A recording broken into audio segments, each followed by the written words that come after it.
Apple cinnamon cake பண்ணுறதுக்கு நான் 3 ஆப்பிளோட தோல் சீவிட்டு இது மாதிரி குட்டி குட்டியாக கட் பண்ணி ஒரு பவுலில் ஆட் பண்ணிக்கிட்டு கோகனட் சுகர் ஒரு 50 கிராம் 1 டீஸ்பூன் அளவுக்கு சின்னமன் பவுடர் ஆட் பண்ணி நல்லா மிக்ஸ் பண்ணி எடுத்துக்கிட்டேன்.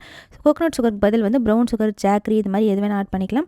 அதுக்கப்புறம் வெஜிடபிள் ஆயில் அது வேணால் ஸ்கிப் பண்ணிவிட்டு 2 முட்டை உடச்சி போட்டுட்டு 1/2 டீஸ்பூன் அளவுக்கு பேக்கிங் பவுடர், 1/2 டீஸ்பூன் அளவுக்கு வெனிலா எசன்ஸ் ஆட் பண்ணிவிட்டு 250 கிராம் அளவுக்கு வீட் ஃப்ளவர் வந்து ஆட் பண்ணிக்கிறேன். இதுக்கு பதில் வந்து மைதா கூட இந்த ஸ்டேஜில் வந்து ஆட் பண்ணிக்கலாம்.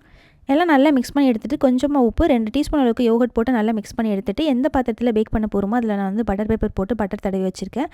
அதில் வந்து நல்லா போர் பண்ணிவிட்டு நல்லா லெவலாக வந்து ஸ்ப்ரெட் பண்ணிக்கலாம்.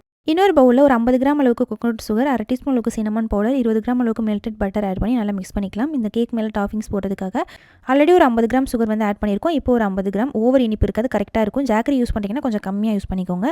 அவனில் 180 டிகிரியில் 30 மினிட்ஸ் பேக் பண்ணி எடுத்தோன்னா சூப்பரான ஆப்பிள் கேக் வந்து ரெடி. டேஸ்ட்டுமே ரொம்ப சூப்பராக இருக்கும். கண்டிப்பாக மஸ்ட் ட்ரை அப்படின்னு வந்து சொல்லுவேன்.